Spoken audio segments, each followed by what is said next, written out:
कृषि और कृषि संबंधित व्यवसायों में कार्यरत छोटे छोटे किसान और ग्रामीण कड़ी मेहनत करते हैं, किंतु जब वो अपना उत्पाद बेचने निकलते हैं तो उन्हें उसके अच्छे दाम नहीं मिलते। पर जब वो लोग मिलकर एक हो जाते हैं तो एक शक्ति बन जाते हैं,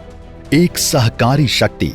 भारत सरकार ने सहकारी समितियों द्वारा कुछ विशिष्ट कार्यकलापों से होने वाली आमदनी पर आयकर अधिनियम की धारा 80(p) के अंतर्गत आयकर से छूट दी है। ये समितियां हैं ऋण देने वाली सहकारी समितियां, कुटीर उद्योग, मत्स्य उद्योग, कृषि उपज का विपणन, खेतों के लिए आपूर्ति की खरीद, सदस्यों के श्रम का सामूहिक निस्तारण और ऊर्जा की सहायता के बिना कृषि उपज के प्रसंस्करण आदि के क्षेत्र में कार्यरत सहकारी समितियां आयकर रिटर्न दाखिल करते समय अपने इन कार्यों से होने वाली आमदनी पर इनकम टैक्स से कटौती प्राप्त कर सकती है।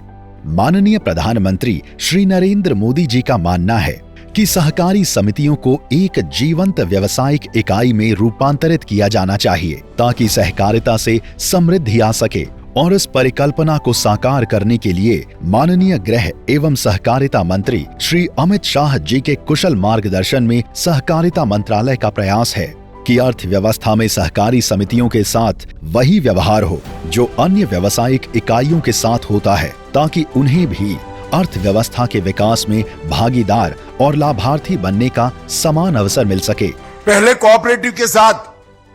स्टेप मदर अप्रोच से व्यवहार किया जाता था। अब मोदी जी के नेतृत्व में किसी की हिम्मत नहीं है कोऑपरेटिव को स्टेप मदर अप्रोच से देखने की। हमने समान व्यवहार की। कॉरपोरेट के लिए जो व्यवस्था है वो सारी कोऑपरेटिव के लिए। इस दिशा में काम करते हुए माननीय वित्त मंत्री के सहयोग से कंपनियों और सहकारी समितियों के बीच समतुल्यता लाने के लिए विगत 3 वर्षों में आयकर के क्षेत्र में कुछ महत्वपूर्ण प्रावधान लागू किए गए हैं ताकि सहकारी समितियां सशक्त बन सकें। सहकारी समितियों पर लगने वाले न्यूनतम वैकल्पिक कर को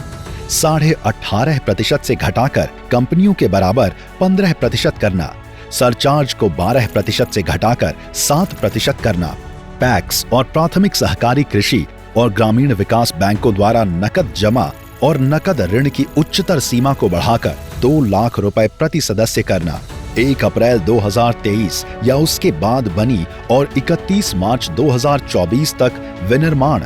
या उत्पादन कार्य आरंभ करने वाली उत्पादक सहकारी समितियों पर 15% की रियायती दर पर ही आयकर लेना, सहकारी समितियों द्वारा बिना टीडीएस के नकद निकासी की उच्चतर सीमा को 3 करोड़ रुपए तक करना, सहकारी चीनी मिलों द्वारा 2016 के पूर्व अपने सदस्य गन्ना किसानों को गन्ना खरीदी के लिए अधिक मूल्य के भुगतान पर लगाए गए आयकर और पेनल्टी का वर्षों पुराना मुद्दा सुलझाना और दुग्ध सहकारी समितियों द्वारा बिना पेनल्टी के भय से अपने सदस्यों को छुट्टियों के दिन भी नकद भुगतान करने की सुविधा देना शामिल है।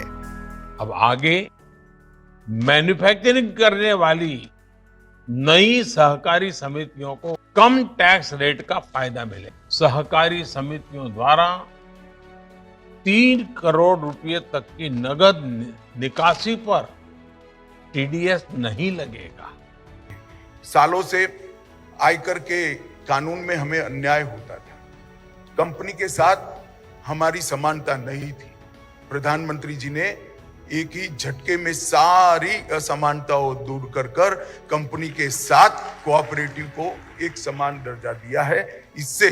हमारा बहुत बड़ा फायदा आने वाले दिनों में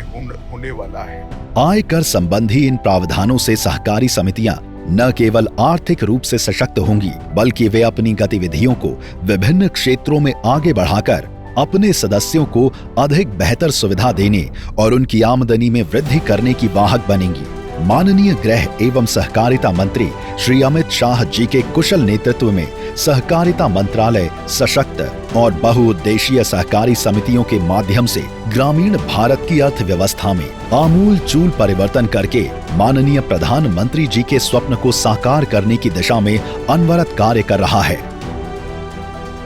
अधिक जानकारी के लिए संपर्क करें www.cooperation.gov.in